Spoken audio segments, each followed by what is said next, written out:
안녕하세요. 완전 우전입니다.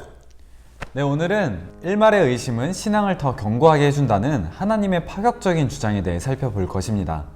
모든 그리스도인들은 그들의 신앙생활 가운데 의심하는 시기를 분명히 겪습니다. 하나님께서 정말 나를 용서하셨는지, 성경이 완전히 믿을 만한 것인지, 혹은 사랑의 하나님과 세상에서 당하는 고난이 어떻게 서로 연결되는지 등등 의심이라는 영적인 바이러스가 우리를 사로잡곤 합니다. 저자는 그리스도인을 세 분류로 구분할 수 있다고 말하고 있는데요. 첫째는 의심을 해본 사람들이고, 둘째는 아직까지 의심을 해보진 않았지만 앞으로 그럴 사람들, 그리고 셋째는 아무 생각 없이 사는 사람들입니다. 자신의 믿음과 예수님을 따르는 것이 무엇인지에 대해 진지하게 고민하는 사람이라면 아마도 가끔씩 질문, 논쟁거리, 걱정, 불안감 혹은 의심이 들 것입니다. 이 영적 바이러스는 궁극적으로 믿음을 파괴할 정도의 치명적인 질병으로 발전할 가능성이 있지만 하나님께서는 파격적인 주장을 하고 계십니다. 의심과의 한판 싸움에서 살아남을 수 있을 뿐만 아니라 그 결과 믿음이 훨씬 더 강력해진다는 것입니다. 믿기지 않을지 모르겠지만 의심은 결국 가장 건강하다는 징후로 판명될 것입니다. 대부분의 그리스도인들은 의심의 상태 가운데 있을 때 그런 상태에 대해 한마디도 꺼내려 하지 않습니다.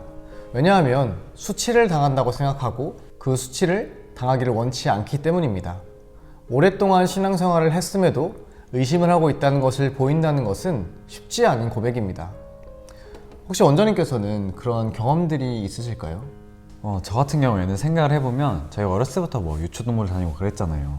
그래서 초등학교 때 교회 선생님이 지금 죽으면 천국에 갈 수 있다고 생각하는 사람 손 들으라고 말씀을 하셨는데 저는 손을 들지 않았습니다. 왜냐면 제 마음 가운데 의심이 있었던 것 같아요. 내가 과연 천국에 갈 수 있을까? 하나님께서 정말 나를 사랑하고 계실까? 이런 질문들이 있었던 것 같습니다. 그런데 집에 가서 이제 저희 어머니께 혼났습니다. 오지사님께. 집사님의 자녀가 그런 질문에서 손을 들지 않는 게 말이 되느냐 라고 혼을 내셨던 것이죠.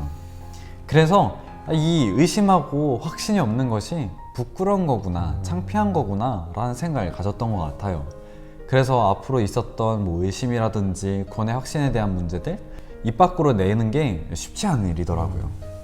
저도 어렸을 때는 그랬던 것 같아요. 하나님께서 내 눈에 보이지도 않고 들리지도 않고 알 수가 없는데 어떻게 그런 하나님을 존재한다고 믿을 수 있냐라고 저는 생각했던 것 같은데, 저희가 좀 전에 이야기했던 부분들이 사실 지금도 그렇게 저희가 의심을 하고 있더라면 그 말의 무게감은 참 다를 것이라고 생각합니다. 그쵸.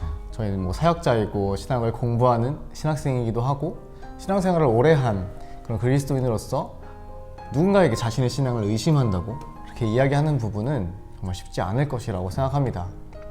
하지만 의심을 속으로 자꾸 누르기만 한다면 무의식적으로 더 큰 의심에 사로잡히고 말 것입니다. 오히려 의심을 있는 그대로 드러내고 정면으로 부딪힐 때 비로소 그 힘이 사라질 것이라고 저자는 이야기합니다. 대부분의 그리스도인들은 의심이 믿음의 반대라고 생각하곤 하지만 사실 그렇지 않습니다. 믿음의 반대는 무엇이라고 할 수 있을까요? 믿는다의 반대는 믿지 않는다니까 불신이지 않을까 생각합니다. 맞습니다. 간단하게 생각할 수 있겠죠. 네. 믿음의 반대는 불신이라고 할 수 있습니다. 그 차이는, 의심과 불신의 차이는 정말 중요한 차이가 있습니다. 칼바르토도 이렇게 이야기합니다. 의심은 부인이나 부정이 아니다. 단지 예와 아니오 사이에서 흔들리고 갈등하고 있는 것뿐이다. 그렇다면 이렇게도 이야기할 수 있을 것 같습니다. 의심하는 사람들은 자기들이 진짜 믿음이 있는지 확신하지 못하거나 무엇을 믿는지 정확히 모르지만 믿고 싶어하는 사람들이다. 성숙한 그리스도인이라도 의심이 생길 수 있습니다. 의심은 불신과 다를 뿐만 아니라 용서받지 못할 죄도 아닙니다. 하나님께서는 의심하는 자를 결코 정죄하지 않으십니다. 침례 요한을 살펴보자면 그는 예수님의 길을 예비하는 데 전생애를 바쳤고 예수님을 가리키며 확신 있게 선포했습니다. 그리고 예수님에게 침례를 주고 하늘문이 열리며 하나님이 너는 내 사랑하는 아들이라 내가 너를 기뻐하노라 라고 선포하시는 것을 직접 목격하기까지 했죠. 그러나 시간이 지나서 그가 감옥에서 처형을 기다리고 있었을 때 마음속에 의심의 소용돌이가 치기 시작했습니다. 갑자기 아무것도 확신할 수 없었던 것이죠. 요한은 친구 둘을 보내서 예수님께 오시리가 당신입니까? 하고 질문했습니다. 예수님은 요한이 의심을 품은 바로 그때 비난과 질책이 아닌 여자가 낳은 자 중에 요한보다 큰 자가 없도다 하고 오히려 엄청난 칭찬을 해주셨습니다. 마찬가지로 우리도 불안과 불확신에 대해 정직하게 고민할 때 예수님께서는 우리를 결코 비난하지 않으실 것입니다. 우리의 마음은 결코 하나님께 숨길 수 없습니다.